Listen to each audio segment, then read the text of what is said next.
দেখো বন্ধুরা এখানে কিন্তু আলুটাকে ভালোভাবে কষিয়ে নিয়েছি কিছুক্ষণ। বন্ধুরা এইভাবে কিন্তু একটু নাড়াচাড়া করে এইভাবে কিন্তু ভেজে নিতে হবে আলুটাকে।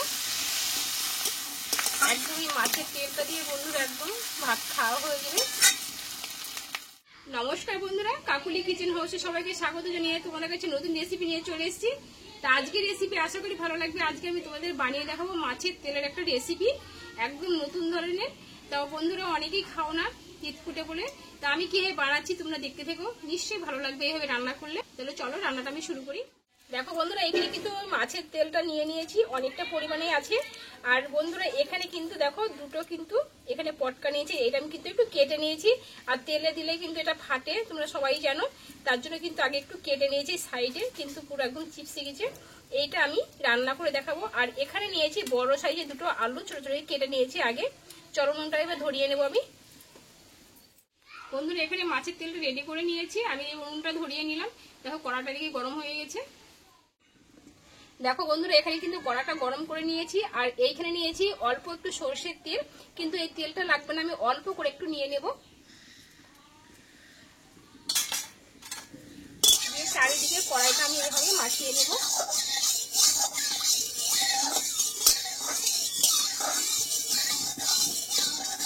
দেখো তেলটা কিন্তু হিট হয়ে গেছে।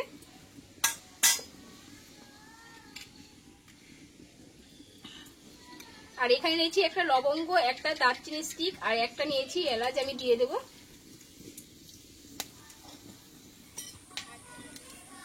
আর এখানে দেবো একটু পাঁচফোড়ন দিয়ে দেবো।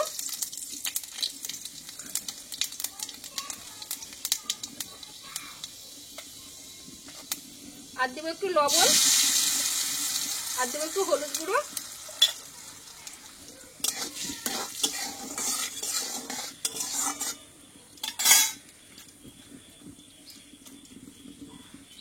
দিয়ে বন্ধুরা এখানে মাছের তেলগুলোকে আমি দিয়ে দেবো।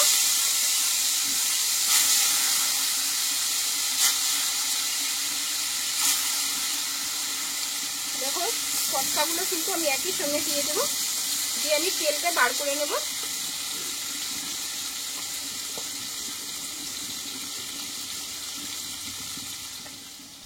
দেখো বন্ধুরা এখানে কড়াটা কিন্তু খুব হিট করে নিয়েছি, আর খুব অল্প আছে, কিন্তু এটা আমি 5 মিনিট মতো রেখে দেবো, কিন্তু এটা পুরো তেলটা আমি বার করে নেব।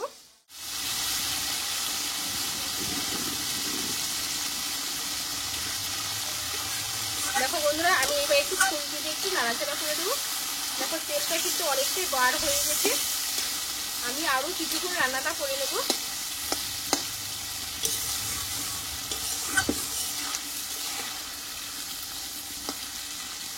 বন্ধুরা একবার তোমরা বাড়িতে এইভাবে রান্না করে দেখো মাছের তেল, কিন্তু খুব সুন্দর লাগবে খেতে গরম গরম ভাবে। দেখো অনেকটাই কিন্তু তেলটা বেরিয়ে গেছে।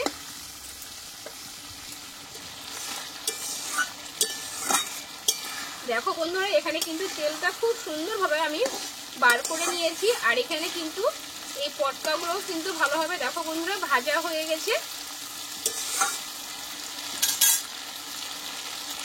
এবার এতে আমি দেবো কিছুটা কাঁচা লঙ্কা চেরা, আর এখানে দেবো বড় সাইজে একটা পেঁয়াজ কুচি করে রেখেছিলাম, দিয়ে দেবো।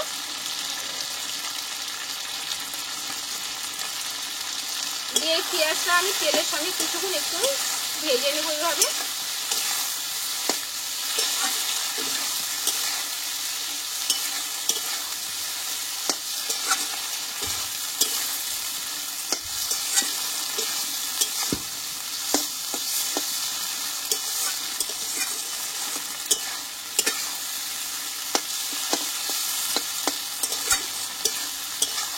দেখো এখানে কিন্তু পেঁয়াজটা দিয়ে আমি কিছুক্ষণ একটু পেঁয়াজটা ভেজে নিয়েছি।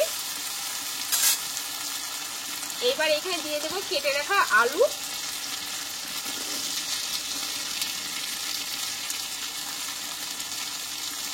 এবার আলুটা দিয়ে মাছের তেলের সঙ্গে আমি এইভাবে কিছুক্ষণ কষিয়ে নেব।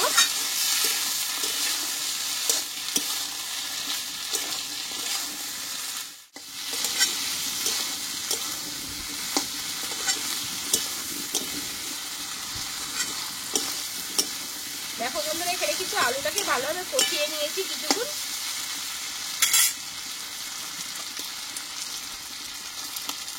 এইবার দিব স্বাদ মতো লবণ, আর দেবো একটু হলুদ গুঁড়ো। আর এখানে নিয়েছি একটা বড় সাইজের টমেটো, আমি কেটে রেখেছিলাম, দিয়ে দেবো। টমেটোটা বন্ধুরা সব লাস্টে দেবো।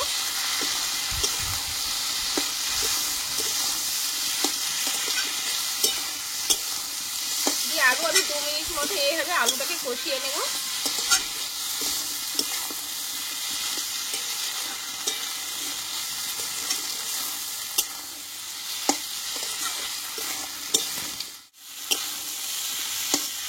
দেখো বন্ধুরা এখানে কিন্তু জলটা লাগবে না, যেহেতু তেলের পরিমাণটা কিন্তু অনেকটাই বেরিয়ে গেছে।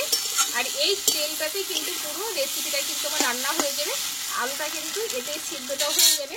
আর তার জন্য এখানে আমি খুব অল্প আছে 1 মিনিট মতো ঢাকা চাপা দিয়ে রেখে দেবো। বন্ধুরা এখানে কিন্তু ঢাকা চাপা দেওয়া আমার হয়ে গেছে। আর আলুটা একদমই হয়তো আশা করছি নরম হয়ে গেছে। ঢাকাটা আমি তুলে নেব। দেখো চারিদিক দিয়ে কেমন ভাবে তেলটা কিন্তু একদম ছেড়ে দিয়েছে। এবার ওপর দিয়ে আমি একটু ধনিয়ার পাতা এভাবে ছড়িয়ে দেবো। তোমাদের হাতের কাছে থাকলে দিয়ে দিতে পারো। আর দেবো এখানে 1/2 চামচ মতো গরম মশলার গুঁড়ো দিয়ে আমি আরো কিছুক্ষণ এইভাবে আমি নাড়াচাড়া করে নেব।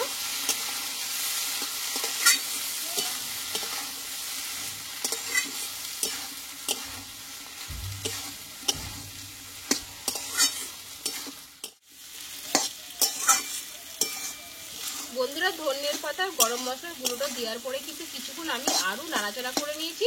আর কত সুন্দর একটা গন্ধ বেরিয়েছে। তা তোমরা অবশ্য করে একবার এইভাবে বাড়িতে কিন্তু মাছের তেল এইভাবে রান্না করে দেখো, গরম গরম ভাতে একদম সুন্দর লাগবে খেতে। আলুটা পুরো দেখো একদম সেদ্ধ হয়ে গেছে, নরম হয়ে গেছে, যেহেতু তেলে কিন্তু রান্নাটা পুরো হয়ে গেছে।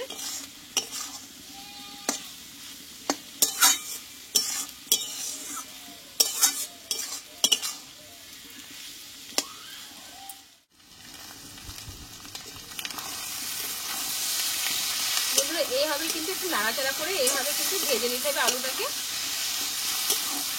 কিন্তু রান্নাটা পুরো কমপ্লিট আবার হয়ে গেছে, নামিয়ে নেব কিছুক্ষণের মধ্যে, তলে যাতে না লেগে যায়।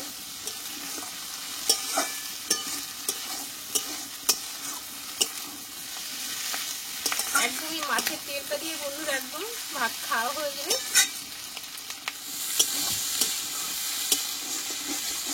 দেখো বন্ধুরা এখানে কিন্তু পুরো আমার মাছের তেলটা আমার রেডি হয়ে গেছে।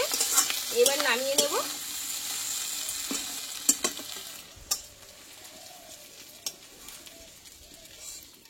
বন্ধুরা দেখো এখানে তাহলে মাছের তেলটা কিন্তু আমার রেডি হয়ে গেল। তা তোমরা একবার বাড়িতে এইভাবে মাছের তেলটা আলু দিয়ে রান্না করতে পারো, কিন্তু গরম গরম ভাতে খুব সুন্দর লাগবে খেতে।